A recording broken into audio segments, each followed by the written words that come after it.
So my little munchkins, I'm going to try and do a multi one. I was watching My Usual Victims on the old YouTube, and it just reminded me.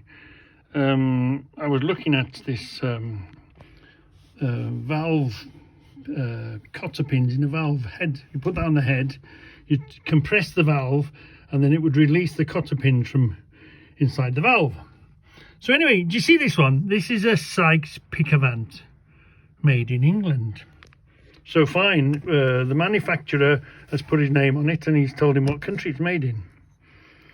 And we have another one here.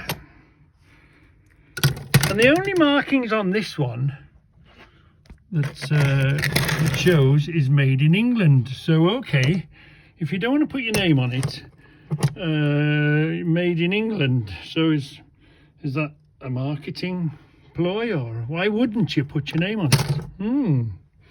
And here we have another one. Same again, valve compressing tool. But on this one, there's no name at all. Well, if you went to the bother of making it, and I'm guessing it's your factory that's made it, why wouldn't you put your name and be proud of where it's made from? You know, what's the history?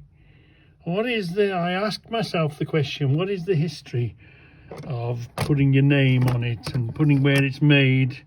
Was it made for export, so you have to put made in England for it? Or was that a Chinesian one with no name, no nothing? It's just, you would think, who was making stuff? First of all, you'd be proud of putting your name on it and where it come from.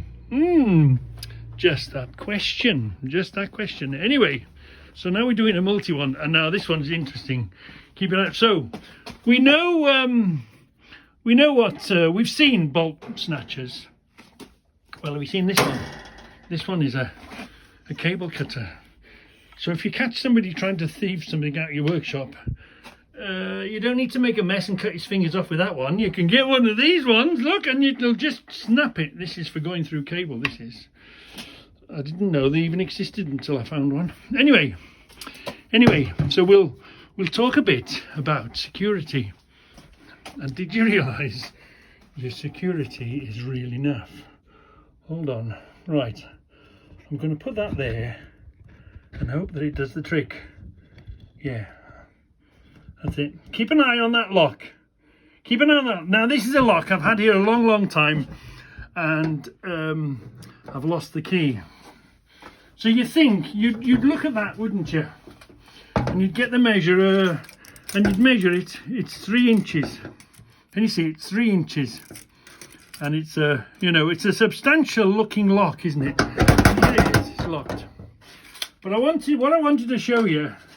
Now remember, this is Reggie live and at the scene. It might work, it might not work. So let's put the monsters on it.